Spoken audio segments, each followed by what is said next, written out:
Step outside of your safe area and make a statement without saying much with FCK Clout Lifestyle Apparel. Embrace the colorful chaos and stay emotionally regulated in their graphic tees, hoodies, snapbacks, accessories, and more. Go to fckclout.com today and check out current season and past season merchandise for men and women. Get it while you can. That's fckclout.com. Check them out today. fckclout.com.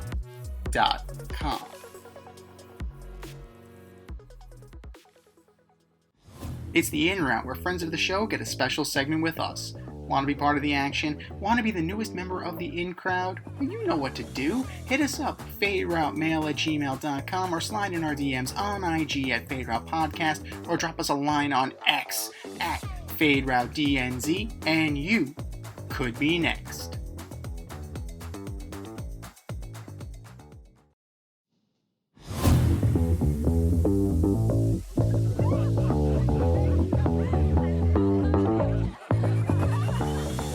Joining us on the In Route this evening is owner of FCK Clout Lifestyle Apparel, Argentina and Mets superfan, Gil Godoy. What's up, brother? You were in DR. It's nice to know you're alive. Yes, I had to wash away my sins the last 2 days. But there's a lot of water used for that. Oh, man. Nice to know you made it back, man. It was touch and go. It was touch and go with the Wi-Fi. You know, it was terrible out there. I'm surprised these hotels haven't figured it out yet. You know how disappointing it is? Because a lot of tourists now from the States or the Americas and Europe go there, that they don't use cash so much. So they use the pen, when you tap your card. Yeah. So they have to actually move the device to a window to get. I'm like, really? We're doing this in 2024? Oh God! So fiber optic is out of the question completely. Fiber in general. Alcohol and bad decisions. There exactly. You go. In a pool, as close as possible. Good times. Yes, good times. So speaking of good times, you were in the crowd at MetLife Stadium for Argentina's 1-0 victory over Chile in the group stage of Copa America. The attendance was 81,106, one of the largest, if not the largest, crowds for Copa America. So what was the atmosphere like, and how did it compare to your World Cup experience in Qatar? Well, I think the fan base around Messi is still huge. It's still strong. And I don't think people realize it, regardless of the debate with Ronaldo, Messi. This is a farewell tour for the both of them. So everybody's trying to get the access to see a game of him and witness history regardless, but also try to do it at a lower cost. You know, I spent a lot of money going to the World Cup. That's different than most people. Although these prices were pretty expensive for the tickets. I think the overall experience was still there because you got a lot of South Americans to go witness him in the tri-state area. And I hope this is a wake-up call for American soccer in a lot of ways. First of all, traffic was terrible. So we missed most of the first half. Oh, shit, really? Yes. And security was terrible. They were giving me a hard time for a GoPro 10 because they didn't want it in the stadium. But I'm like, I have an iPhone that does the same exact thing. Like, what difference does it make at this point? Like, it's 2024. Why are you heckling someone for a pocket device when I have a cell phone with me? So it was terrible. And, just getting there was bad. Security was bad. Bathrooms, drinks was bad. Like, when I went to Qatar, we had 89,000 people in that Lusail Stadium for the Mexico game, and getting a drink took me 3 minutes. Going to the bathroom took me 2 minutes. They were just built for it, and they did that in 4 years. This stadium has been around for 20 years. They're nowhere ready for it. Nowhere ready for it. And everybody go to FCK Clout, go to their YouTube page, and you can see Gil's vlog from when he went to Qatar. It is night and day by comparison. Oh yeah. But dude, I'm not surprised though, because over the summer last year we went to when the Premier League was doing their American tour. Trying to get out of that stadium was a cluster. It was absolutely insane. MetLife Stadium is just not built for this. Honestly, at this point, the one takeaway from Qatar was, if you get these people to that stadium late, where they already overpaid, and it's going to take them forever to go home, you might as well get Laker out of the equation because they're going to be so irate, they're going to damage the place. Because the parking lot, consider the parking lot charging about $150 now for a Giants game. They should just get rid of parking in general because most people couldn't even get out for hours. And then you had American Dream next to you that hoarded up the rest of the parking. You should just get buses parking and tailgating. That's all you should have there. Have food trucks there, like make it a cultural experience. Yeah. That's how you make the money back. But I don't see America ready for it. I just think they're like, oh, we have stadiums, we're good. Their infrastructure, believe it or not, is terrible. Believe it or not, it's not ready for it. No, I believe it. I completely believe it. And you know what? Like Messi is going to come with Inter Miami in September to the Bronx, and they're going to be at NYCFC. Like, how the hell is the 4 train? How's the South Bronx going to support that level of crush? Like, that's going to be like the Yankees, like times 10. Yeah. I mean, you got to understand that, like, in Miami now alone, it's predominantly like Spanish communities, like Cubans in particular, but it's almost flipped overnight when Messi came. There's a huge traffic flow of Argentinians and South Americans now, just for that reason. I mean, even AFA is considering opening up a complex there to start growing American-born Argentinians. So it's like they're getting the picture. Americans are not. No, I believe it. I definitely believe it. So Argentina did advance. They got through Chile, they got through Ecuador, and now they're drawing Canada in the semis. But they narrowly escaped Ecuador on PKs. So this is the deepest Canada has ever advanced in Copa America. So what is Argentina's game plan? What are they going to have to do to take down our neighbors to the north? And who is the one player not named Messi that's going to step up? Well, here's the thing. I'm going to call upset right now. No. I'm calling upset for one reason. The first game against Canada, I said it even to my aunt, who's hardcore Argentinian. I said the Canadians are what America wants to be. They're taller, young, and they're fast. The thing they cannot do is finish. They're not ready to finish yet. Yeah. And you saw in that first half, in the first game, they could have scored 4 or 5 attempts. And I think Argentina got away with a draw in that first half. Now, I understand the methods of the game right now for Argentina. Scaloni's thought process in this is if we get to the finals, great for morale, great for the country, great for the team. But logistically, what he's trying to do is get the younger players on the field with less of Messi on the field. Yeah. So these last couple of games, especially with Ecuador, what you just saw was not a poor performance from Messi, but what you saw was his purpose on the field to draw defenders so other guys get open. Other guys' job is to score now. It's no longer Messi's job. Messi's a distraction on the field.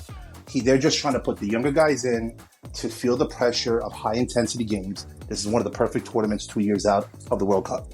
So they're not feeling the pressure of winning. Granted, if they don't win, it's a disappointment. The fans will feel it. But if they're going to lose, I think this will be the game they lose because Canada just came out of a tough game. And you know what? They proved themselves. They have some guts. And this is the type of team that USA strives to be. And they're not there yet. So I think Canada could pull off the biggest upset in Copa America. I'm calling it. It's good. Either they win 3-1 or Argentina pulls off another lackluster performance for the fans' eyes. But I still think they're just doing this to warm up their young players. You figure, like, CONCACAF has got to be, like, doing fucking cartwheels if Canada makes it to the finals of Copa America. Yeah, you know, and that's the thing. Like, I wouldn't knock Canada if they do beat us because still, I think Argentina's bench should be sufficient enough to win this game. But last game, Canada's only gotten better. And they've gotten stronger and they've gotten more confident. And that's what's important. They know that last game, they could have scored more. They know that. And they know they didn't have Argentina really taking them serious. That's great. So in the first half, you got to come out swinging. Because if you notice, Argentina's played steadier and better this tournament in the second half. They've adjusted smart. Even in Chile, they scored in the second half. You know, they've adjusted. And ideally, it's when Di Maria's on the field. Yeah. Not when Messi's on the field. It's when Di Maria's on the field. And people forget that. So when he's on the field, they're able to open up the field a lot more. They do a lot of cross from midfield across the field. It's like throwing across your shoulder. You see a lot of those cross play action to Di Maria. So until he's on the field, Canada really has nothing to worry about. Unless they really found Messi. Then it's a whole different ballgame. But Messi's not there to score. He's just there to be a distraction. Because he might not even make it to the next World Cup. I mean, yeah, 2 years older. Like, he's already been hampered with a leg injury. Like, you know, and that PK, like, he tried to do that, you know, just there was no power behind it. It was just all finesse, and he just doinked it off the crossbar. You know, he's having fun because you got to remember now he doesn't have the pressure of saying, "Will he win a World Cup anymore?" He's literally just having fun, and people will be like, "Oh, he's not the same." No, he doesn't have a leg injury. He's always has bruises, yes, but the reason they say, "Oh, it's a leg injury," is so the fans who bought tickets to that game already don't get surprised when he doesn't play or doesn't start, because that's what you're paying to see. Right. So if the team says in advance, "Oh yeah, it's a leg injury," you know, time management in the NBA, it's kind of just saying like, "Listen, we're just going to sit him. We don't really need him for this game. Right? We're not going to put him out there for no reason. Unless we're in the finals, it's not that serious for us. Like if we win it, great. We won it 2 years ago, 4 years ago, not a big deal. Whatever be the case, we're not going to go crazy and put this old man out there again. He's won everything. There's nothing else he needs to prove. The thing is, can Argentina learn to play without him? That's what we're trying to answer right now with his young guns." No, definitely. And like both Martinez's have showed it, like Lautaro and Lisandro, like Julian Alvarez has been pretty good. Like, there's a lot of power, there's a lot of firepower, and there's a lot of Premier League level talent on this team. So, you know, it's definitely like, it's something that it's going to be a hell of a match. Like, it will be. And I tell you, Canada's going to come out fast. They're going to come out fast, and they're going to play the ball high because the Argentinians are not as slow. And they just have to finish. They have to close the play down. And I can see an upset. I can definitely see an upset, and that would be the biggest one of the tournament. Well, one team that isn't moving on, and one team that can't be upset because they played like crap, is the U.S. men's national team. They bowed out early in this tournament after losing to both Panama and Uruguay. The Uruguay match was riddled with physicality, referee controversy, and a lack of killer instinct from the U.S. So what does the USMNT have to do in order to improve their squad in time for the World Cup 2026? I mean, is it all just about firing Greg Berhalter? You see, it's not even that, because at the end of the day, the players still have to play. And the reality is this: you're playing on your American soil, but you have no stripes. You have to earn them. You're playing a Uruguayan team that has 2 more stars than you, has been doing it for over 100 years. You know, and the last time you probably faced them with a competitive team was the first World Cup in 34, when the U.S. went to the quarterfinals. So it's no surprise that you can say, well, the refs did this. Yeah, there was a lot of bad calls. And this tournament is a lot of bad calls. Yeah. But you have not earned the Jordan rule or the Messi rule or the Ronaldo rule. Your team has not earned that. Pulisic, yeah, he's good, but Messi at that age was putting up 50 goals in a year. Oh, you know, so it's like what Ronaldo was doing. So USA has yet to earn their stripes. And the thing is, as mechanically good as that team looks at times, they're not instinctive. And I don't think people understand how important that is in soccer. Most of your best talent in soccer came from poor, violent environments. So instinctively, they had to learn how to survive in the street, make it to the stadium, and get back home safe. So you understand why a Messi, who grew up in Rosario, has that instinct to want to get out of his bad neighborhood. Or Ronaldo. Ronaldo lived in slums in Portugal's islands. Beckham, same thing. Rooney, Pele, these guys learned instinctively what to do. Now, what happens is if you times that by 11 or 10 other guys on the field, now you have a good team. You see, the Americans are so paid to play, they don't have instinct. They don't have IQ. Maybe one guy does, but not all of them. So what they're not doing is that extra IQ pass. You see, when Argentina countered in one of their first 2 games off the sideline, I think it was the left side of the field, countered up the field, and about 3 passes and 2 headers and the chest pass, same they did with France, it's because they instinctively know what to do. They don't have to be told what to do. The only thing they have to be reminded is to not give up on the ball. Because sometimes they get a little lazy. When they feel they're dominant, they're going to get lazy. But America doesn't have that. America doesn't have kids from off the street, like Mighty Ducks. You know, when they pick them up off the street, they don't have those types of talent. They just have kids that know how to follow direction well. But that direction can only go so far when the coach is not physically on the field with you. And that's why I always say it. I said it in our last podcast. I'll say it again. I said it to you. The last couple of World Cups we've enjoyed together is USA is always 20 to 25 years behind. Because don't forget, Messi's 5'5", and he runs through those teams. Yeah. These men are 6 feet tall, if not more, and they could barely put the ball in the net. But they expect the call when they haven't earned anything. Not going to happen. That's fair. And it's one of those things that now you have, like, this isn't the golden generation. I don't want to hear that this group is the golden generation. The golden generation has not been born yet. No. So, like, You had Lawless, you had Landon Donovan, you had Clint Dempsey, you had all those. They didn't win shit either. So you know what? Like, I can't even say that this generation is better than that team. Like, I got to say that, like, you know, and I'm with Alexi Lawless on this. Like, there's a lot of coddling, and they've improved the facilities, they've improved the transportation, they've improved the stature of the company. How much money do these players make per game, win or lose? The USA players. Yeah, about 10 times more than the women who've actually won something. Exactly. And how much do they get paid versus a Colombian player, right, or a Uruguayan player on the when they play a national game? Right. Think about the Escobars. You know, like, that dude fucking died. Like, nobody's killing a U.S. player if they fuck up. Yeah, exactly. Like, you get him next time. And you see, the thing was, he got killed at a bar because a fan yelled at him, and that's when it all came out. But the reality is, the USA players get paid hundreds of thousands of dollars per game, or tens of thousands of dollars. An Argentinian gets probably 60, and most of that is just donated back to either AFA or to the women's team or to a hospital in that country they're playing in. Yeah. You remember when Germany beat Argentina, they made in Brazil, all the players donated their money to one child that needed surgery. Like, they're not playing for the money. You see, the USA guys just pick up a paycheck that pays more than MLS. Yeah. That's it. And that's great. That's cute. But that's why they'll always be 25 years behind. They got to remove the pay-to-play mentality. No, it's true. Absolutely. There's that suburban mindset. And, like, the whole Gio Reyna thing with Claudio Reyna and Greg Berhalter is, like, it just shows you that sense of entitlement that, oh, my son doesn't get a chance to play. I mean, this is the highest level of soccer. And it's like, you're going to pull that shit now? Like, that petty, my son's not going to get to play, so I'm going to rat you out kind of thing. Like, that was just so petty and so stupid.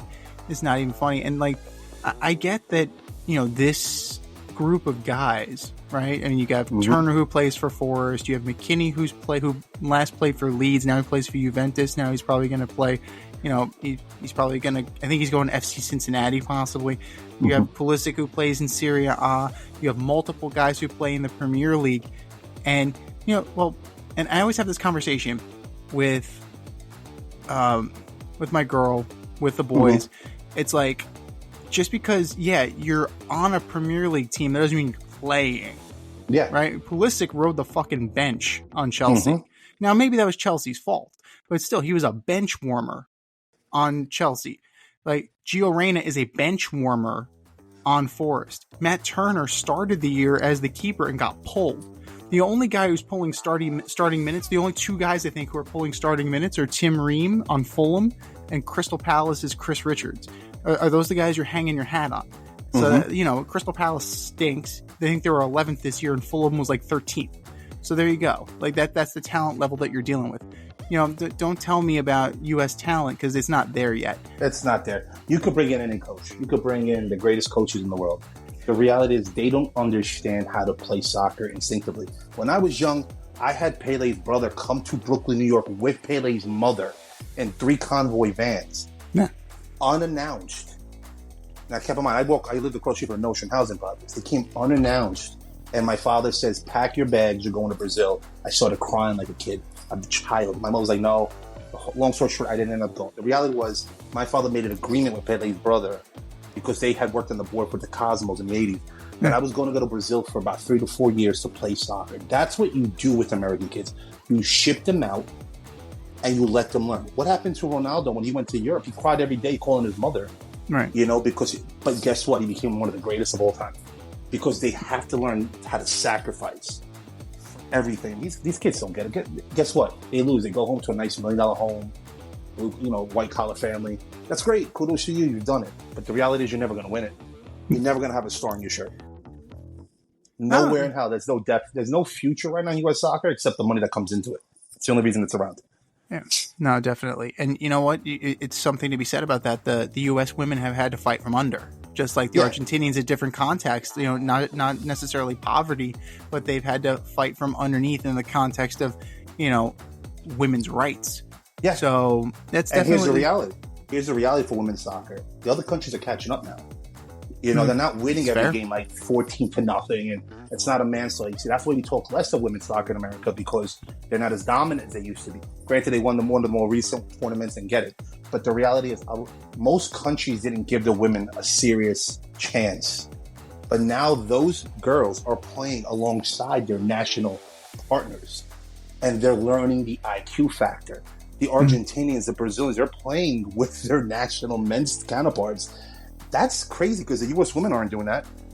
And the thing is, they're not going to get any better with doing it anyway because these guys aren't as good IQ-wise. To sit there and play with Messi, be coached by, who was it? Who's coaching them right now? Higuain or whomever. Someone's coaching the women's team that used to play in Argentina. Like, that's insane resources. You don't, as long as you give me dirt, that's still insane resources. And that's the thing. Like, the technicality is going to be different now. These next couple of World Cups, you might see the trophies exchange a couple of hands and a few upsets. You know, but don't be surprised that if USA doesn't start dominating as well either, because they were great mechanically, but you're now encountering teams that are great instinctively and mechanically. So there's the lopsidedness for women's soccer. Yeah, and you know what? You're right. They're one of many fish now because you have Sweden, you have Japan, you have Brazil, you have Argentina, you have England. There are lots of powers that have caught up or if not surpassed U.S. women's soccer, but the men can only dream of that because, you know, they're resting on some kind of reputation that they haven't earned. Yep, exactly. But, if they remove the paycheck, ask yourself how many of them would actually play for the team. It's a good question. It's a great question. Keep your endorsement deal, but take away the paycheck. Yeah. Well, a guy like Florian Balogun, right? He has dual citizenship. Like, would he have come to the States? Or, you know, is it just the fact that he would never get playing time for England? Like, is that the thing? Like, would he still have come over? I mean, look at Miami FC before Messi. What place were they in last season? Dead last. Dead fucking last. Yeah. Okay. This season with a 35 or 36-year-old Messi and a brand new older midfielder and a fullback in the back on the same team. What place are they in right now? Number one. Exactly. Why? Because they brought IQ to the team. Yeah. They brought IQ. Messi has 6 goals and 6 assists. Yeah. He's such a balanced person. He's trying to step away from the goal scoring and give them the opportunity. This is how you need to cut. When the guy misses the pass, he's yelling at him like, "You got to see that cut. That has to be instinctive. I should not tell you to go there. You should know to go there." That's how he is, and that's how they play. Right. And it's one of those things that you would think that with all of the influx of aging European talent, that would have happened in the MLS because you brought in David Beckham. Wayne Rooney played here. Zlatan played here. David Villa played here. Pirlo played here. And just in New York alone, you had Pirlo, Lampard, and David Villa. So, like, there has been plenty of European influence here, and it is still very, like, linear. You do get some instinctive play, like guys like Cucho Hernandez and Acosta, and like you have guys who are fluid. But a lot of it, like the majority of the American players, are very much linear. Exactly. Yep. As quietly as it's kept, though, like there are other teams in this tournament besides Argentina and the United States. Exactly. I know you're high on Canada, but who's been your biggest surprise and who has been the biggest disappointment in your opinion for Copa America? And you know what? You know, throw in the Euros too if you've been following. Well, you know, who's been surprising to you and who's been disappointing? In the Euros, the best stat line is own goals. Because, I mean, there's so many of them there. So many own goals. It's fucking ridiculous, dude. Whoever that player is, he deserves the trophy because he's winning it. But I'll go back to the Copa first. My team to win it was going to be Uruguay. I feel like they had the better upfront scoring talent. I mean, you got Suarez, who barely comes off the bench, but those guys can produce. I think what's happening is as they get closer to the finals, they're starting to buckle because they've never gotten this far. Right. It's fairly a lot of new faces within the last 8 years leading this team. I still think they can pull it off, and they're still my favorite to win it. And of course, Argentina bias is my second option. Naturally. But I can definitely see, and I hate to say this, Colombia is surprising me right now. I know James, blah, blah, blah. They actually have a good team on their hands. The thing is, how can they deal with it emotionally? I always say they're like the Yankees minus the rings. They will celebrate every win except the one that matters because they never make it there. So they're like the Yankee fans. Their fans are like huge, and I get it, they're deep, but they have to win. And the thing is, will they win? So I could see Canada upsetting Argentina. If they don't, great. I'm even happier. But I'm not going to be surprised either. My surprise, though, is Colombia, because I didn't think they were going to make it this far, but they did. They did. So I was kind of sad that we beat Ecuador, because I was a little conflicted, because I've met the father and brother of Jeremy Sarmiento on that team at the airport in Qatar. No way. So I chat with the brother a lot on Instagram during their games. So I actually designed them a few shirts that I've yet to send out because I need an address. But his brother's really nice, and his father actually manages the account for him. So whenever I see Jerry Sarmiento on there, I'm always like kind of low key rooting for him. So I do wish him well in his future. He's still a young guy. He has about 2 more World Cups in him at best. So I think my favorite is still going to be Uruguay, Argentina second, but I wouldn't be surprised if Colombia and Canada make some upsets. I wouldn't be surprised, because they're just playing with a lot of emotion. The thing is, if it gets too much, they'll buckle, and that's what happens. Well, and also Uruguay plays a hell of a physical game. I don't know if that's gonna translate very well for Colombia. Now, Colombia's been doing great. They're unbeaten. Their last 12 matches, something like that, some ridiculous number. So Suarez, Darwin Nunez, Valverde, they're going to have their work cut out for them, man. And they're going to have to rough it up if they're going to want to get past Colombia, because that could have been a final in and of itself. The key for both Uruguay and Argentina is ball possession. They have to own ball possession. Because what Colombia and what Canada are going to do is strike fast. They're going to try to do a fast break all the time. They know they're not going to win ball possession. I doubt those teams will actually want to ball possess. I think they're going to want to shoot at that goalie early and let them know we're here. So Canada did it in the first half against Argentina. They got the ball and they went straight at the net. Argentina was just like, hey, calm down, little guy, and just held the ball. They weren't trying to attack. They were okay with a tie for all they cared. Same thing with Uruguay. They play very the same way, but the only difference is Uruguay has better forwards right now because they're just taller and more athletic. Yeah. And they can play through the air a lot better. Where Argentina likes to get the ball lower because, obviously, who's in your up front besides Di Maria that's actually tall to get that ball on a one touch, Right. So that's where they differ, but overall, those two teams love to ball possess. And they love the small passes to then counter quick with a cross-field pass like a Di Maria or Suarez if he was playing for Uruguay. So that's what they do. They kind of like play cat and mouse with you, and then they go for the strike. Where these two other teams, Colombia and Canada, need to just go at them, and they probably will. They're going to start off feisty, and they're going to start off very aggressive. So what do you envision though? Like, strike fast. Okay, so maybe if you get one, do you see them automatically going into like a defensive shell, trying to hold on for dear life, or like what would your strategy be at this point? Because like if you're Canada, you can't match Argentina talent for talent. So what are you going to do? That first goal, they're going to be on the offensive. They're going to be on the defensive right off the bat on the next possession. Argentina's going to try to equalize right away. That's going to be a good question for Canada. If you do score first, what does happen? Well, we've never seen it. So what would happen? They could have done it in the first game. Right. They came close a few times, but they didn't know. So the thing is, when they started to take Canada seriously, especially in the second half, Argentina went on the offensive. And then that's when they started putting the ball into that. The only thing was that Canada game exploited USA's respect for the soccer field. That field was put in at least 48 hours before in patches. So when Messi or Di Maria had those breakaways, the seams between the grass were making the ball bounce. That's why they had almost no control of the ball to take those shots. Yeah. Those fields were in poor shape. So the field will make a huge difference too, because like I said, Argentina likes to keep the ball low. So if they need to dribble and the field's all shoddy, that's going to be a problem. Those passes won't be as smooth.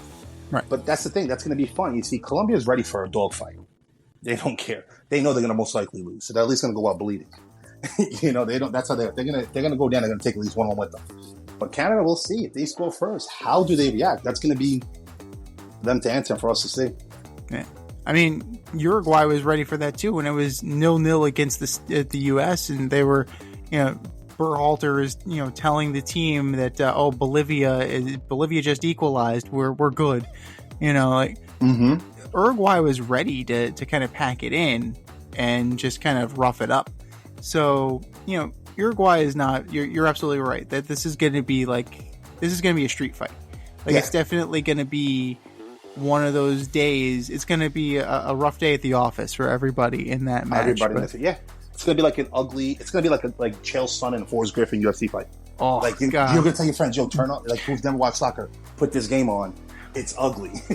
And like we said, the Copa is like a knife fight where the Europeans like a tea party. It's like, okay, let's go to this thing now. Well, they're so lax on every team that their own defenders are scoring because it's that boring.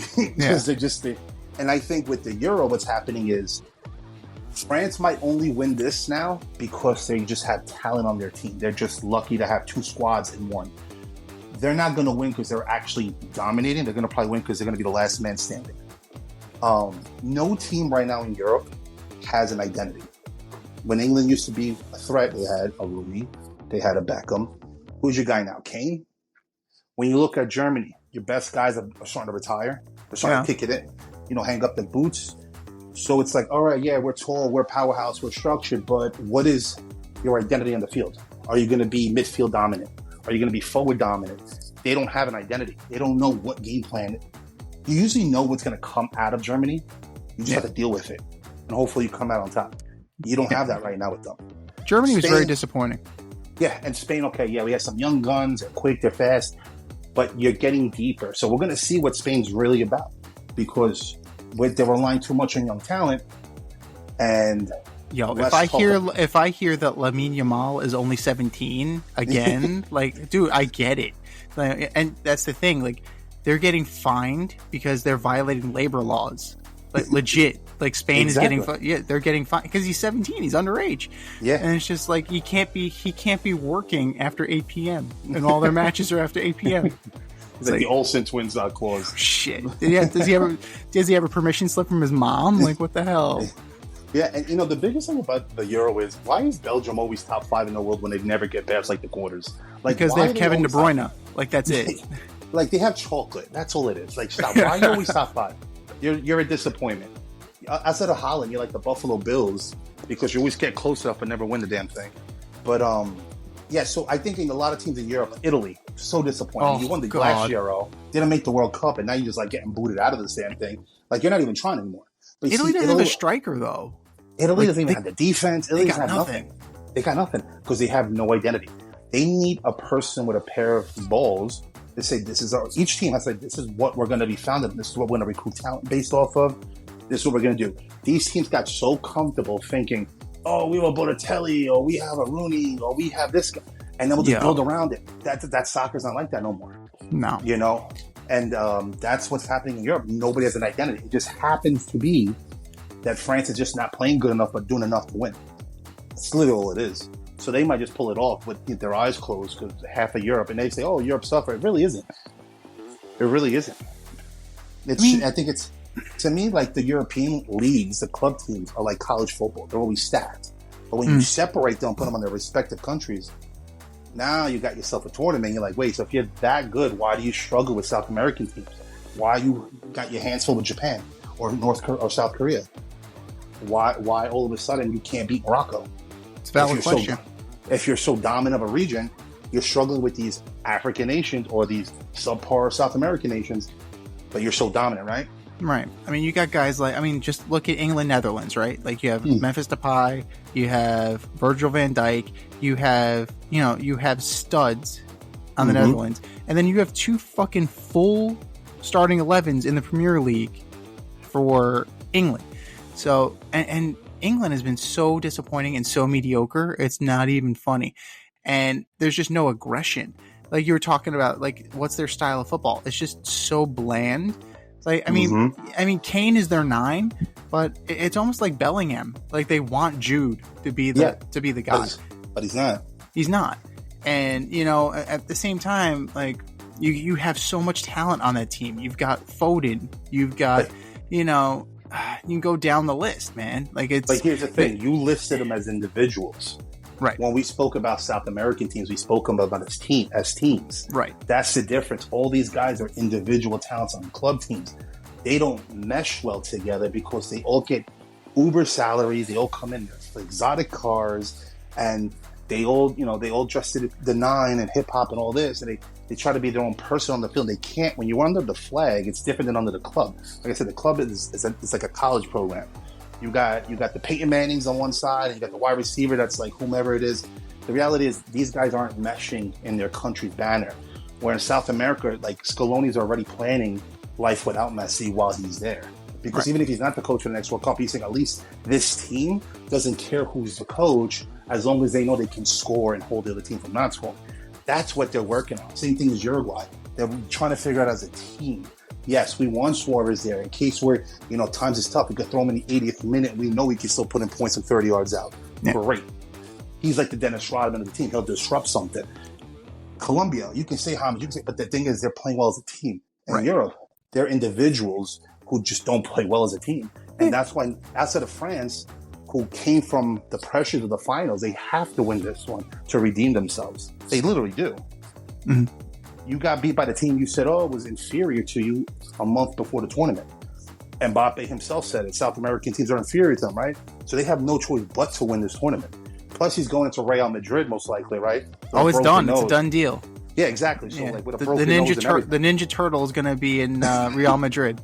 So with that broken nose and everything, he has to go in there knowing he was a winner. Because when he went back to PSG, not only was he a loser, his teammate was the winner. So he has to go in there winning this thing. So that's why I think France is going to pull it out. I know there's hype around this young Spaniard, but again, no identity. You have no midfield. Most of Spain was run by the mid, and they don't have it. Italy was always anchored by the defense. They don't have it. England usually had a good forward or mid. They don't have it. They're just playing on hopes and dreams. Yeah. Yeah. Where's this Holland guy from what is he, Switzerland or whatever? Oh, he's Norwegian. Where's this guy at? Didn't even qualify. Exactly. Norway didn't even qualify. Everybody's like, Ballon d'Or, going to be the next generational talent. Yeah? Where's he now? Exactly. He's just a good straight line runner. He's just like what's her name from the WNBA, Angel Reese. Gets his own rebound and then scores. So you're going to have a double-double. Congrats. No, he is very flawed. Like, as much as I appreciate what Erling Haaland does, he is a bull in the china shop. You're absolutely right. Yeah. All he's gonna do is it's power. It's all power. There's no finesse. Randy Moss. It's like Randy Johnson. Straight big unit. He's tall. He runs a straight line. Well, he runs as fast as Randy Moss though. Like, dude's got speed, and like he's building up a head of steam. Like this crazy ass fucking this Norwegian dude is coming at you running. He looks like a Viking. You're like, I would give up the ball too. Like, and then but what happens when you go on a national team? Nothing. Different story. Because all these, you see, and this is what's important. You got to put your individual pride in the back pocket and play for the flag. These guys are doing the reverse. They're playing for themselves under the flag. They're not playing for the flag. And that's their problem in Europe right now. And that's almost every team in Europe. That's why I'm hoping to God a great team comes out of Africa. Aside from Morocco, I'm hoping to God as a team that by the time the World Cup comes around, starts whooping some butt, because I want to be around when an African team wins the World Cup. I would love it to be Egypt just because I love Mo Salah. I really like him as a player. Yeah, I wouldn't even disagree with that. But, I think FIFA does so much to make sure an African team doesn't get close outside the Morocco thing that happened. But yeah, it's just like Europe has been so catered to. I mean, the headquarters in France are crying out loud. Like, their budgets in these Premier Leagues are so high. These guys are getting paid so much. And here's the thing that people forget. Your coach gets paid like $3 million a season if you're lucky. But your man is making $50 to $60 million a season.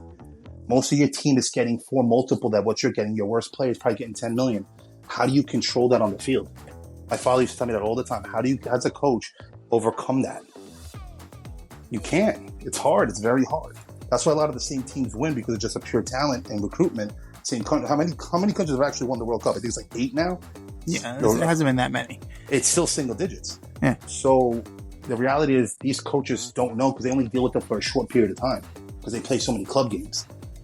But that's why, like Central and South Americans, when we get the national flag on their backs, we're like rooting for them a million, because we know that's a big, big deal. And those guys don't forget where they come from. So that's another thing. Yeah, I mean that's a big deal. Like next month, actually in a couple of weeks, we're going to be talking about the Olympics, and the theory, the idea that you're bringing up about a collection of athletes, a collection of talent versus a team. Like, we're going to be looking at that for U.S. men's basketball. Like, dude, like, we're looking at the roster. Like, there's so many guys who are 34 and over. Like, and then you have guys like Anthony Edwards. Like, who are you running this team through? You're running through 39-year-old LeBron? You're going to run through 36-year-old Steph? Yeah, and then you have Anthony Edwards saying, "I'm the man on this team. They're gonna have to run it through me." So he's already running his mouth. So, right. I mean, I think everybody's money's on France right now for the upset, which I don't see. I can't disagree with it. It's a valid opinion to have. Is saying France has a stacked team, and but then again, you got to watch out for like countries like Spain and Argentina. You know, I mean, these teams, when they wear their flag, they don't do it for the money. They do it for the flag. You know, and don't forget, you know what's a big difference with like European soccer and South American soccer, or the talent that goes. Mm-hmm. You got to remember this. Most fans don't realize this. South Americans sacrifice their livelihoods in their hometowns or their countries to go play in Europe. So they make the best of that moment. Europeans don't go across the world to play. They stay right where they live. So again, now you're seeing this talent that flies 7,000 miles for months at a time, not seeing their family. And yes, they might live a lavish lifestyle, but it's not the same from where you grew up. And the reality is they gave up a lot more to play, so they're going to make the best of that decision. And that's what we're seeing right now. A lot of these Europeans like, oh, whatever. I'm 20 minutes from my house. I'll go home. You know, call it a day. And they also don't have the pressure of what comes with that wealth. You know, you don't have an orchestrated kidnapping attempt. You know, like with Douglas Luiz's family, I think? Yeah, they tried to... Well, even Messi had it in Argentina. Yeah. They were like, oh, the mafia, so there was some mafia gang out there, some cartels like, oh, he got and Rosario saying, oh, we're going to take over his grandma's house. And the government took care of that very quickly. But it's like, yeah, I mean, this is insane. These guys travel and spend most of their lives overseas versus the guys that are overseas just sit and put. Right. It's a big difference to play. And they give up so much more. Like the only reason Messi took Miami outside of the investment was he wants to be able to go trick-or-treating with his kids. He's already done it all. Yeah. You know? And he still has his team in first place. So what else does he have? My man's went and got a public sub. It was the first thing he did. You know? Yeah. It's like, what is this? I've been missing out my entire life.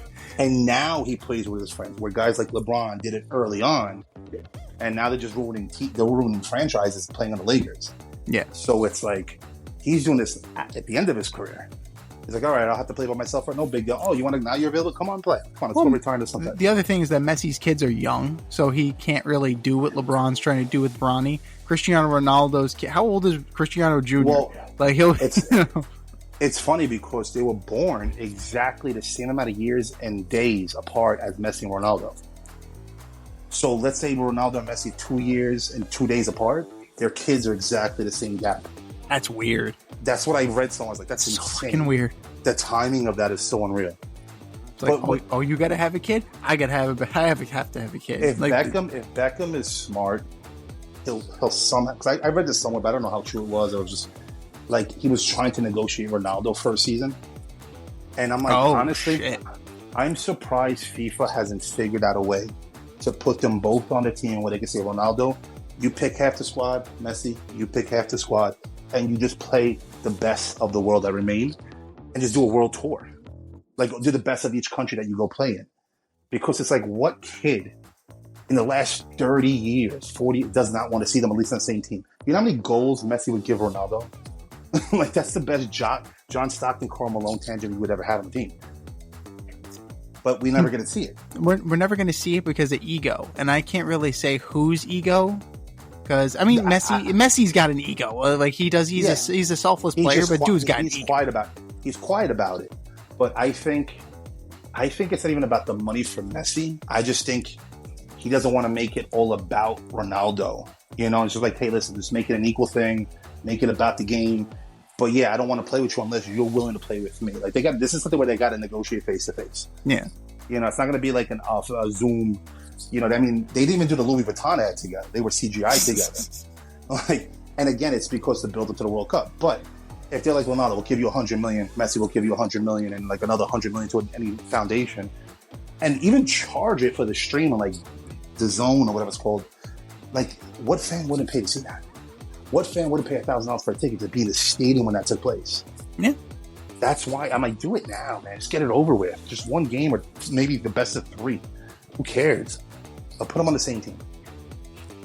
But yeah, we might never see that. And I don't understand how FIFA, who wants to price gouge everybody, doesn't do that already. It's got to be ego, man. I mean, I'm sure that I'm sure they've thought of it. I'm sure this was an idea, like the barnstorming. I'm sure like they would happily do that. MLS, when it launched, I'll never forget this.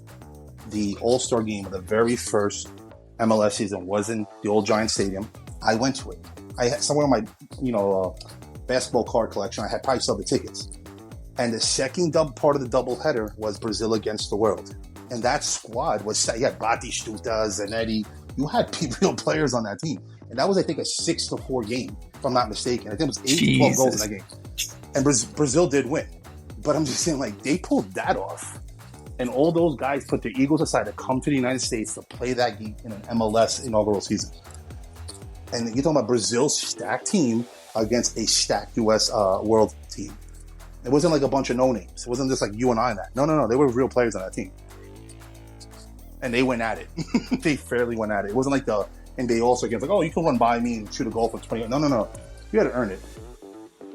No, that's the thing about soccer. Like the MLS All-Star game's coming up, and they're going to play a legit game against the Liga MAX. And we're going to, they're probably going to get their asses kicked. But, like, they play a legit game. There's no, like, goofing around when soccer games, when they happen. Like, there's none of that. It's not the Pro Bowl, Like, none of that shit. Like, the only time you saw that antic was when the MLS All-Star game, where it was Jorge Campos ran the ball up to, like, 3/4 of the field and took a shot on net. But that's kind of that was his thing. He actually played forward in Mexico before they put him as a keeper during a game, and he became really good at it. He knows how to play with the ball. So he brought that ball like 3/4 of the field, took a shot, and ran all the way back. That's the only time you would see an antic, but he had to earn that movement. It's not like they just gave it to him. Right. I don't know. Like, you would think, like, if there's enough money, they would have figured it out by now. Shit. Like, I mean, Saudi tried it. Saudi could not find Messi's number. No, you know what it was? I think it was more of a cultural comfort for Messi. His family wanted to be somewhere they felt comfortable that wasn't so, like, his wife doesn't want to be banned to wearing, like, certain outfits, and his kids don't know the language. And, they already just spent their whole lives in Barcelona. So really for him is either go back to Argentina or go somewhere that can kind of meet in the middle. And to be honest with you, Miami is perfectly situated. Timing couldn't have been better. The neighborhood couldn't have been more perfect. Tax-wise, even too. Don't forget taxes. Yeah. You could have gone to Cali, but those taxes are brutal. They're just as worse as New York. And how long is this flight to Argentina? Probably 10 hours. How much would it have been from around the world? 25 to 50. Yeah. Even on a private jet, you'd have to have a layover, most likely. And, you've been doing it for 30-something years. You want to keep doing that? No. You want to be able to get on a plane and be somewhere in 10 hours, go home. Go to your real home, your original home. Right. That's why his wife said, this makes more sense. We could fly our family up here, and U.S. is not going to give us a problem. We could fly our family back, or we can go back. Nobody's going to give us a problem. But to do that, one flight, 30 hours? Nah. In the air, you know what it is to be in a plane for 30 hours? Absurd. Nah, dude, I did a car ride from friggin' Myrtle Beach, South Carolina, and I couldn't walk getting out of the car. So no, I can't do even if it's a private jet, you can move around. You still got to deal with that. You still got to make sure the blood is flowing, man. Yeah, you're still in a confined space. Like when I flew from Chicago to Abu Dhabi, that was 18 hours, I think. Yeah, the seats were a little more bigger, but they were nothing dramatic. Like I had to literally walk the length of the plane every few hours after a nap, just because I needed to stretch. Like, Messi don't want to do that no more. No, plus the abuse in his body, it would be terrible. But you see, where does Ronaldo live originally to where Saudi Arabia is? A lot closer. Right. That's probably, an 8-hour flight? To Portugal? Yeah, I think so. Yeah, so that's the thing. Like, for Messi, that's really out of his scope of things. So that's why it made a lot of sense. And like I said, his money's not coming up front, it's coming through investment. So it's like good for him. I mean, he doesn't have to really work. I mean, he definitely has cash in a bank account, so it's not like really a big deal for him. True. I mean, Michelob, Lay's, like he's got endorsements coming in. If he hopefully he never touches drugs like Maradona, but what people don't realize is when he walks in Argentina, they give him stuff he's never got to pay in his life, nor his kids. So it's like, the government's going to kill him in a house, most likely. They're going to make him put him on a coin or something. So it is what it is. You know, they cherish Maradona. He was a drug user to the last days of his soccer life, and they still loved him. So this guy's even cleaner than that. So of course they're going to give him anything he wants. He's earned That's the thing. That's why it wasn't just the money. What Saudi Arabia wants to do was create the UFC of all sports. They wanted to have all their best remainings dogfight it out and make it like a cockfight, but for soccer. Benzema over there, Ronaldo over there, Messi over there, Neymar over here, and let's just go at it every few days. But that's not really soccer. That's just dogfighting. That's great. Yeah, I'll watch it every once in a while, but I'm not going to watch it all season long. Cristiano Ronaldo had 50-something goals against plumbers and guys who were probably paid not to touch him. Yeah. That's the scary part. You know, some of these guys probably had to pull back on their talent for him to shine. And I'm not saying it was like a lot easier, but then again, we don't know. We don't know how Saudi Arabia reacts, you know? We don't. So it's just like, you know, MLS is just an equal talented league, I would say. Put them in the same tier. But at least he's doing something for himself. Ronaldo, I don't think he was happy with his Saudi move. I mean, they had to change living laws for him and his girlfriend, not wife. Just for the Sharia laws or whatever laws they have out there. Yeah. They literally had to amend some just for him to be there, which is absurd. Good, but weird at the same time. Yeah, I mean, it's definitely a culture shock. So you wonder how many of these guys are going to stay long term. Probably none of them. I mean, I think like Riyad Mahrez went over there, but I believe he's Muslim. So it's one of those things that, okay, like he can acclimate to Saudi because he's already Muslim. He already understands Sharia law. He understands, the ins and outs of that to some degree. Not that he agreed. Maybe I don't know him personally. I don't know if he is more, conservative, more liberal on his things, but he understands them. Like to have a guy like Karim Benzema just be like, okay, I'm here now, or like a guy like Henderson. Jordan Henderson, just like, here, I'm just going to go from the Premier League. This is going to be awesome. 6 months, he's like, get me the fuck out of here. Yeah, I mean, look at Neymar. I mean, Neymar, they wanted him so bad because they missed out on Messi that they were paying this guy his salary, whatever that number was again, I forgot. On top of having 2 mansions and 1 luxury sedan, 1 SUV, and 1 sports car, plus a house for his entourage and maid service. And for every post he made on Instagram about Saudi Arabia and a positive life, he got paid $800,000. So you're telling me this league is so good that you have to force this guy per posting of Instagram? Right. Like, that's crazy. I mean, I would do it. But, and he obviously... We all would. Yeah, but that's how desperate they were to be relevant. Where Beckham, on the other hand, was like, yo, listen, we'll give you shares in Apple, the streaming of the MLS, your documentary, and we'll pay you like whatever, 10, 20 million up front. You'll be the highest player going forward. But whatever endorsement deal is all you. Okay, great. And you could probably own half the team or a new team on your own later on when you retire. Great. Like, that was, it's just weird. That money is great, and also it's would take it, but will you be happy? Like, will you really enjoy it? And I don't see Ronaldo finishing his life over there. He can't. No way. There's no way. No, absolutely not. Like that league is eventually going to collapse on itself. The money, just you can't sustain that kind of money. Yeah. Like, I'm sorry, all the oil in the world can't sustain that kind of money. Eventually it's going to burst. Yeah, they were just, like I said, they were just doing that to like make like celebrity boxing. That's what they were trying to do, celebrity soccer. Because these guys are so rich out there. Yeah. I mean, there's sultans that own 2 or 3 of those teams. So he was just buying players for each of his teams. Like, okay, great, you have no money, so like spend that somewhere else. I mean, these guys were smart. They would open up teams in the U.S. market, or help invest in like Boca Juniors in South America, and then go to Uruguay and one of their But no, they just want to start their own little cockfight tournament out there. Great, knock yourself out with it. But it's a joke. Nobody was talking about that league until Ronaldo signed. No, completely. Nobody will be talking about it when he leaves. You're right. And it's one of those things that Saudi has been dipping their toes in sports. Like, it started with Live Golf. Like, they went and they bought the best players. Like, they bought Ronaldo. They bought Benzema. PGA. They bought the PGA. They essentially bought the best of the PGA, and so now they forced a merger. They're going to force a merger, and then at some point they were trying to get a Saudi baseball league off of the ground.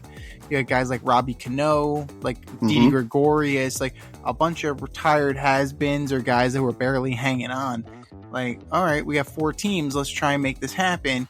And they're throwing money at the problem, and throwing money at the problem doesn't necessarily translate to success. And for a region of the world that's very conservative thinking and limits certain things, activities, and then you're trying to force your culture into liking these things on a different levels overnight is pretty crazy, and that's why it's not going to work. And most of their where the people reside are just mainly in Riyadh. Like their towns, it's like Australia, where it's like 2 major cities on this massive piece of land. The rest of it is just, and then it's not habitable. That's how Saudi Arabia is. It's mostly desert, so you only have like 3 major cities. So there's not a lot going on compared to its population. So then you're just forcing this talent in there. So you think people are just going to fly over there and watch the game? No, the everyday fan is not just going to go fly over there. Right. Like if it was in Abu Dhabi, like it's a different story. If it was in like Dubai, like it's a different story. Should they host a World Cup? Absolutely. That would be crazy. But that's the thing. Like that's what they should have done. Host, petition for the next one. But that's already a mess and a half. The 100-year anniversary one after this one is a mess. But yeah. I mean, so we'll get you out here on this one. Speaking of a mess, we'll get you out here on this one as we move to baseball. So the Mets have come back to life. They're 1 game under 500. They're in the thick of the National League wildcard race. Yeah. The bats are alive, sorta. The starters have been decent. The bullpen is just leaking. Diaz is back, but he got into 1 game. Drew Smith needs Tommy John surgery. Ottavino stinks. Jake Diekman shouldn't be on this team. Like, it's a fucking mess. It's an absolute fucking mess in the bullpen. But need I remind you that both World Series teams last year were wild card teams. So I'm saying there's a chance. Yep. If you're David Stearns, if you're the GM of the New York Mets, are you staying in this thing or are you punting on the season?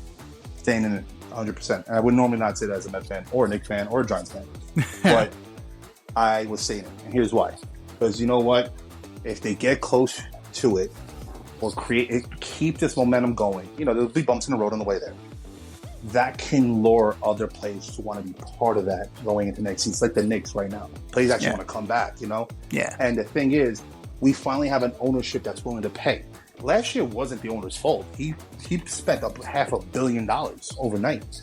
So we have a guy willing and wanting to win and show his fans that. So if we have a team that's still willing to grind it out, trading some of these assets I don't think is worth it. Showing a little bit of loyalty to, like, let's say, Alfonso and seeing what the market looks like. Say, listen, we're loyal. We got a fight in us. You want to be part of it. Even if they don't win the World Series or make the playoffs, they can take that into the offseason and sell that. Because if they start unloading now, who's going to want to play here next year on a rebuild? Right. Nobody. Anybody that's going to be available is not going to want to play on this team. Even doesn't matter how much money we throw at them because we're still going to get hit with tax. But they'll forget the tax part if we have a team with some fight in them. You see, the Knicks have fight in them. People want to play with us. Yeah. Oh, speaking of which, what do you think of the Mikal Bridges trade? A lot of first-round picks, but then the market's kind of dry. And you know what? These next few drafts, outside of the kid on the dream team right now, that committed to Duke, there's no big names, no like generational talent, quote unquote. So it's like giving up those draft picks isn't really so bad right now, because can you name a top prospect for the next draft next year? No. Can you? Exactly. And outside of maybe the 2000 draft or the 2010 draft, like that were like primarily all busts except for what's the name, Kenyon Martin's year. Like, where are these players going to go? I mean, its 55th pick was LeBron James' son this year. So giving up those picks, hey, listen, if I'm going to give up all those picks for one guy that A's an Iron Man, jinx, no jinx, that he doesn't get hurt now in the Knicks, but he's played with 3 other guys. Yeah. Why not? Just get it over with, figure it out. At least the Knicks are trying this year. Where every year it's like rebuild. Oh, we're stuck with Carmelo because we give up 48 draft picks and a team, and all those players won rings somewhere else. Where here it's like, hey, Give it up. Because you know what's going to happen? These guys are going to play hard and lose again unless we can trade them at their best. That's fine. You know what? I'll take that. And I don't care about the coach runs them to the ground. So what? They're getting paid. They want to play. And they want to play hurt. Kudos to that. I don't do this time management nonsense. No. I don't believe in that. You're going to pay me $40 million a year. I'm going to play 82 games as best as I can. Totally. I mean, it definitely. But lest we forget, they finished second in the East this year, and they probably, they're a Jalen Brunson fractured hand away from being in the Eastern Conference Finals against the Celtics. And all they did was inflate the price of everybody else that's on the free agent market that every other team that has to take that paycheck to the face, like Paul George, absurd. But that's great because the Knicks got a younger guy. Right. Listen, we thought $20 million a year for Jalen Brunson was over. That guy's worth 40 at this point. Give him 50, knock himself out. But going back to the Mets, I would actually keep pushing to the end, till the wheels fall off. Because like I said, you're either going to have a lot of good momentum going through the offseason to build on, and some talent you could probably, let go of in a trade, or you're going to show them again that there's always next year mentality. The same old Mets. But a crazy rumor, I don't know if you heard this, is that the Rangers are actually looking to dump players. So the immediate connection was that the Mets would be interested in reacquiring David Robertson and Max Scherzer for the stretch run. Like, as a Met fan, would you want any part of Max Scherzer the way he left last year? Well, here's the thing. There was something up with that deal to begin with. To give him that contract, for him to get up and leave so fast, it didn't make sense to me. I'm like, wait, something was done with this deal. It's almost like the Mets knew that if they probably told him in advance, hey, listen, if we don't do so good, we'll just move you to a contender, just come back if we start doing bad. Like, it's almost like there was a backdoor conversation. Because think of the contract the Mets gave him and then basically just sent him on his way. Yeah. It's possibly just getting him back another year later. And getting a top prospect for him. Yeah, that's what I'm saying. Like, I almost feel like that was premeditated, like the Mets knew something, or like they just were like they just gambled big and said, listen, we'll pay you well. Just if you don't like it here, we'll try to move you to a team you like, but if they start sucking, come back. It's kind of like one of those things that's like, I wouldn't be upset at Scherzer because I would have probably done the same thing he did. Pick up my bag, get a nice paycheck. Wasn't working out. The team that just picked me up is willing to give me to a team that I'm willing to go to. Yeah. That's usually not the case in many sports teams. And now they're probably even open to me coming back to help them again. I mean, didn't the Yankees do that with the Chicago Cubs with, what's his name, the relief pitcher? Chapman. Like, they let him on his way and they took him right back. Right? So. Fucking morons. Outside of the Grom, outside of DeGrom, who I always believe, like, I'm not mad that he wanted to leave. I'm not mad that he left. I think his family just didn't like the city life. They're just not city people. But he gave us everything he had. He won a few Cy Youngs, and now he's injured over there. Go. Have fun with that. But my thing is this. Is that, you know what? For 6 months, you don't have to be city people. Like, he's a big boy. He can come on off days. He can come on breaks. Like, you don't have to be, you don't have to be with your family. You just go play. Like, you can do that.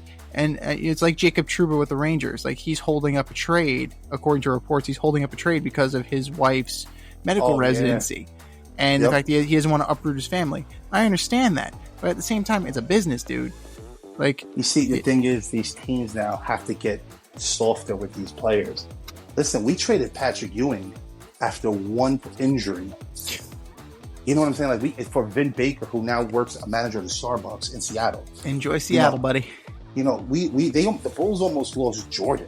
And it's crazy for Tony Kukoc, who wasn't even in the country yet until '92. So those teams were that generation was very cutthroat. This generation of management isn't so much, and that's what happens.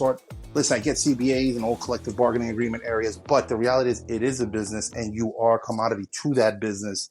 Your say isn't as much in my decision making as much as my money is, because I'm investing in you to put that investment out there for the people who invest in us, which are the fans. You want to start being a whiner, I should be able to pull back money then, because the fans don't want to see you no more. Right. If you're going to sit there on the bench until your wife's job gets relocated, that's great, but I shouldn't pay you as much. You see, we've gotten away from like the incentives of contracts. I think the NFL is the biggest culprit of this. We're giving the Tony Romos and the Dak Prescotts these major contracts so they throw fantasy football numbers during the regular season. But how many rings have you gotten me lately? Right. But we're going to pay you $40 million a year? That's absurd. Those types of contracts have loosened. And then obviously the era of LeBron James playing with his best friends, all these new players think they can do that now. When a team's offering them the bag, they think now they can make other types of decisions. But you're a part of a generation like I am, where it's like, no, go, buy. It's this idea of like players needing to have say on free agency, having say on coaching decisions. You're the player. You're not management. Mm-hmm. You're the talent. Like, talent and management should not be the same. Look at Bill Belichick when he was the coach and the GM. When he ran it into the ground as the GM. And look at Mbappe with PSG. They were giving him team decision-making abilities that ruined his relationship with Neymar, who at once he said he idled until that relationship went sour because of his leadership of the Met team that they gave him. And then all of a sudden his idol is Ronaldo. But you see, like, Real Madrid might shoot themselves in the foot with this deal. You know, a lot of players globally are doing this where they want say without being the GMs. And what's the whole point of a GM and a coach? You know, at this point, LeBron should have been the coach. Well, that's what they're saying with JJ Redick, is that he is the coach and he's just going to, like, JJ Redick is his avatar. Yeah, exactly. It's like, oh, we saw the podcast. Oh, by the way, he's now our coach. And we drafted my son. And I'm sleeping with his mom. So I'm the first player, I'm the greatest player in history that sleeps with a player and the coaches. You know, tables are reversed. That guy slept with my mom in Cleveland. Now I'm going to sleep with this kid's mom. Right.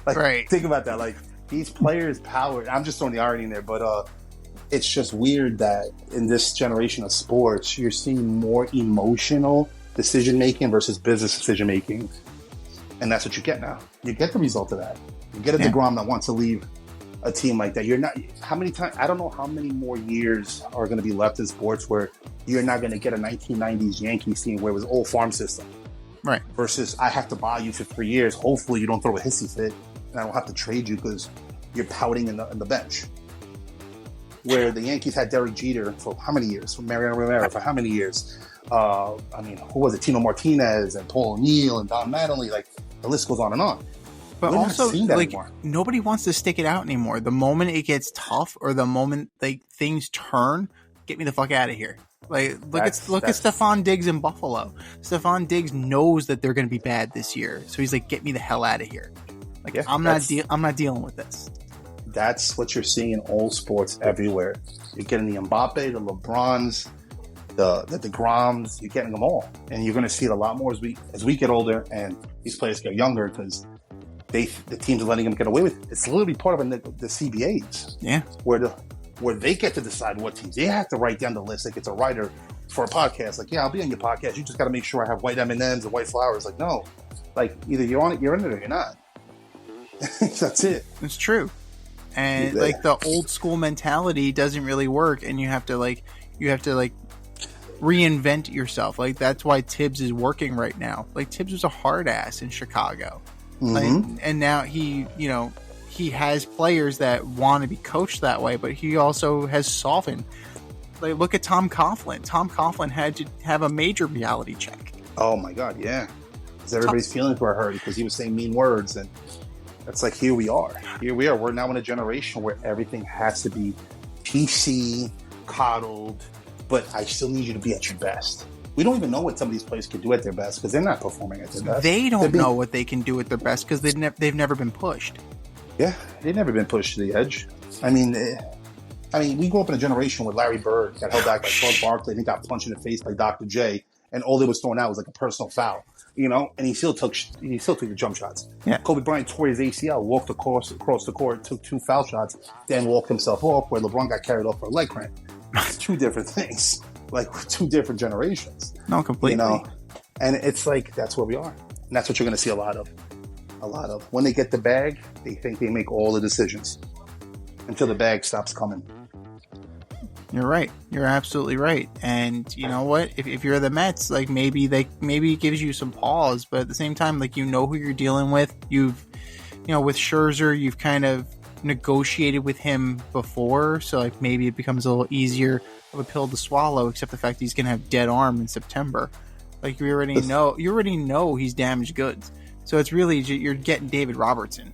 But you're still paying for his contract anyway. I mean, you're already paying for it when he was in Alex, Texas. Right. Like they were paying about 50% of it still. So it's not like it's too much. It's not a dent to the wallet of our owner. And it's a really fucked up world that you're living in sports world right now. The Mets are rooting for Justin Verlander to stay on the IL so they don't have to pay him next year.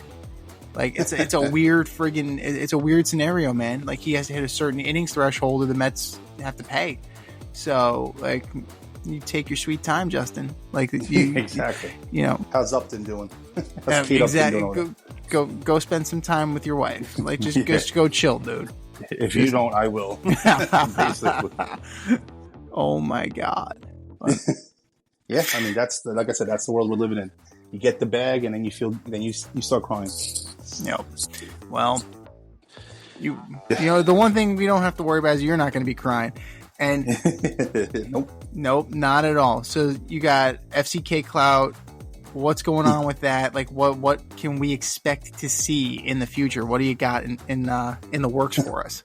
Hopefully, some lawsuits, some cease and desist orders on creative designs that are dropping soon that are trademark infringing on certain companies. Like I did the Bass Pro Shop logo. Oh shit, really? I put the FCKclout.com instead of Bass Pro Shop, and I put a hook through the fish's mouth so I can interfere with likeness.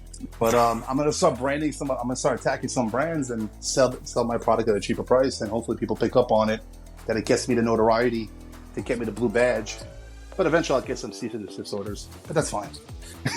I'll take it. Mean, I know you were doing some Portnoy inspired stuff. Like, did he come after you, or did what happened with the Portnoy stuff? No, you see, that was just bad timing. So what happened was that was for his Pizza Fest last September. Yeah, I was gonna drop them off and do a whole thing, but then I ended up at a doctor's appointment for my shoulders, and I couldn't go. So I was like, oh. Plus it was raining, so I was like, I'm not even forcing myself to Coney Island for that. No, going to Coney Island on the sunny days is just as bad as going on a rainy day. So I didn't end up going. So that design just sits around. But again, I'm just trying to connect with anybody and everybody. I just did a logo for this gentleman in Miami who sells and rents exotic cars. It's called Just Paid Exotics. Nice. So I mean, if anybody's listening, go on his Instagram. His name is Brandon Connolly, if I'm not mistaken. I did the podcast with Getting Our Lives Together with these two lovely ladies who reached out, and I sent them merch. I was actually their first sponsor for one of their podcasts. Nice. We're starting season 2 as well. Eventually, hopefully I'll do merch for you. Absolutely. We definitely need to sit down and talk some merch.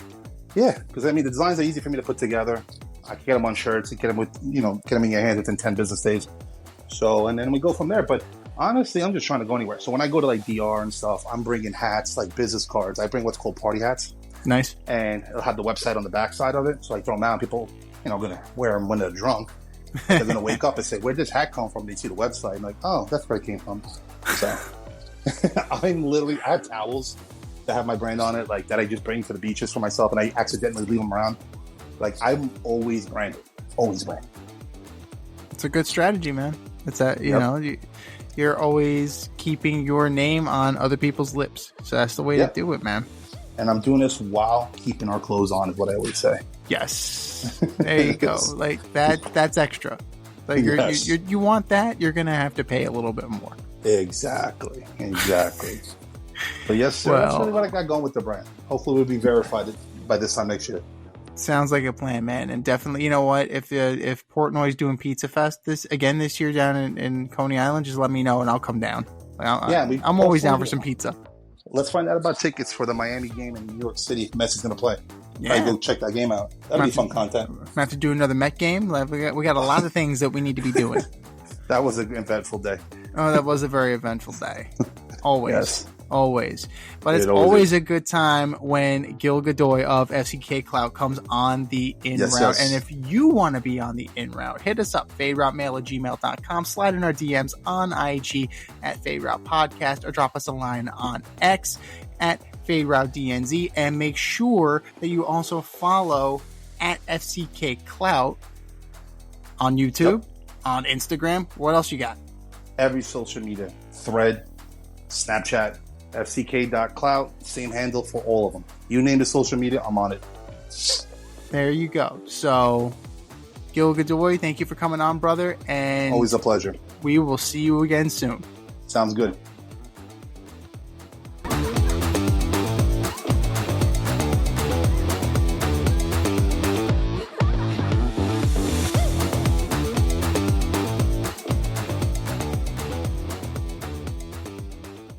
Thanks for listening to this episode of our podcast. If you liked what you heard and you want to hear more, be sure to like and subscribe on your favorite podcast platform. Leave us a review, rate us 5 stars, turn on subscription notifications, and share on social media. Tell your friends and spread the word.